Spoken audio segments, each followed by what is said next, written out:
booed while promising a smooth, corrupt-free government implementation of our national health system. Frozen to death for stealing a chocolate, or did something else happen? Searching for answers in this week's fatal Shopright incident. Fire, COVID, and renegade speakers. The curtain closes on this administration's parliament. Hello, I'm Jane Dutton. This is Eyewitness News.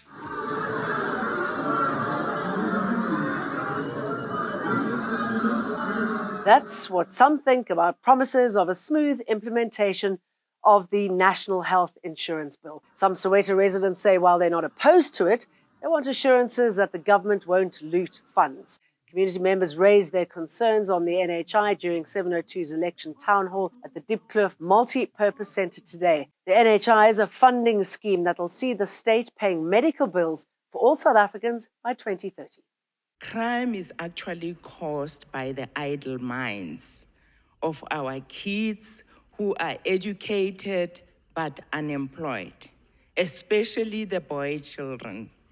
We complain about gangsterism and crime, but we don't go to the root cause. The ANC's Zandile Masina was booed by the crowd when he assured them that the implementation of NHI will be smooth.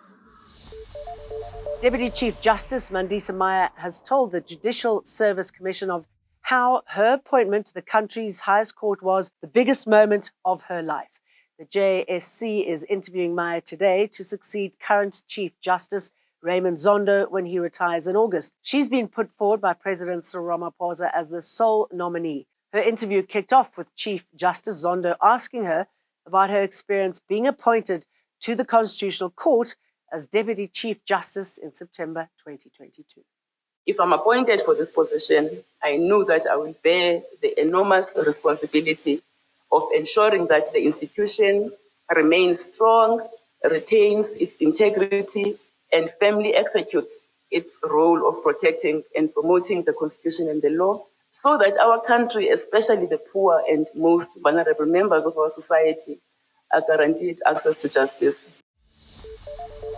Armed security guards remain stationed at a Shopright supermarket in Rotunda in Heidelberg, following tensions after a man accused of stealing a chocolate bar died.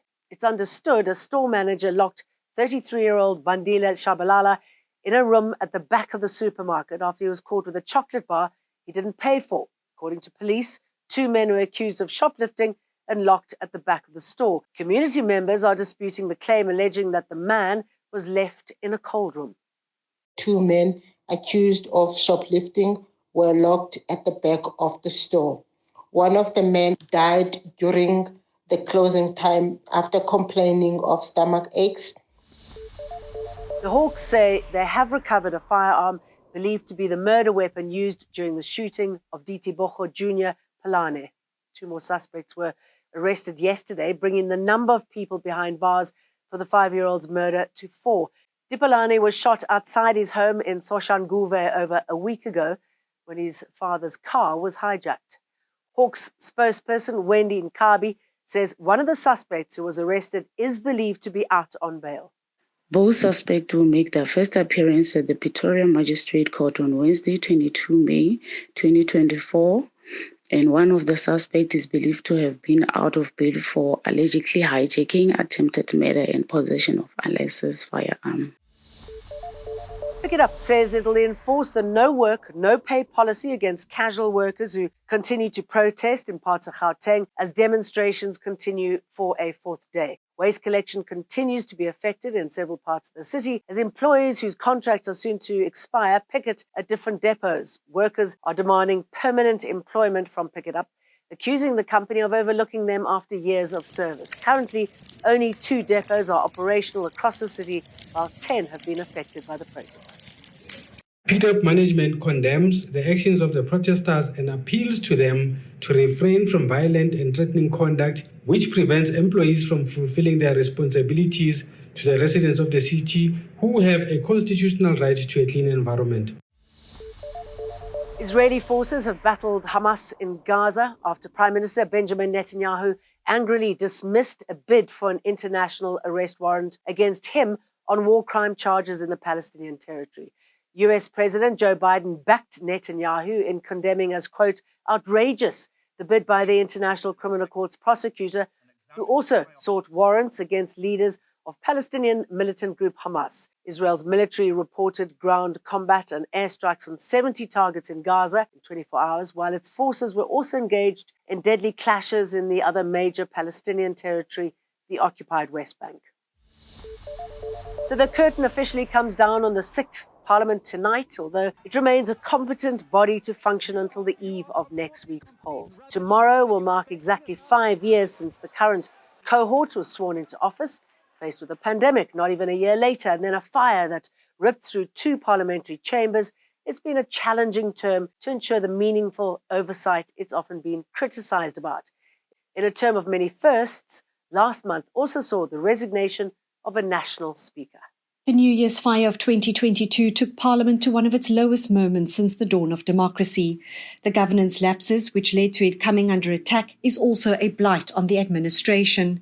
But following the COVID-19 lockdown, which saw Parliament embrace technology to keep up their oversight role, the fire scuppered plans to return to normal operations.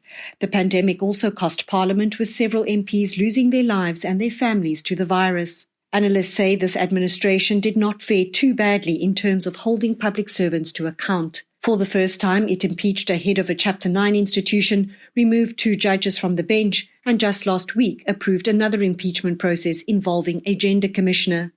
But this administration will be heavily criticised for not holding the president to the same standard, after dismissing an independent legal review suggesting Cyril Ramaphosa also face an inquiry over the Phala Phala farm scandal. While the 7th administration will be faced with the physical rebuilding of Parliament, depending on how next week's polls turn out, it could also be faced with a new way of doing business if a national coalition government comes into power and independent candidates enter the legislature for the first time. Lindsay Dentlinger, Eyewitness News. That's it from me and the team. See you for more again tomorrow.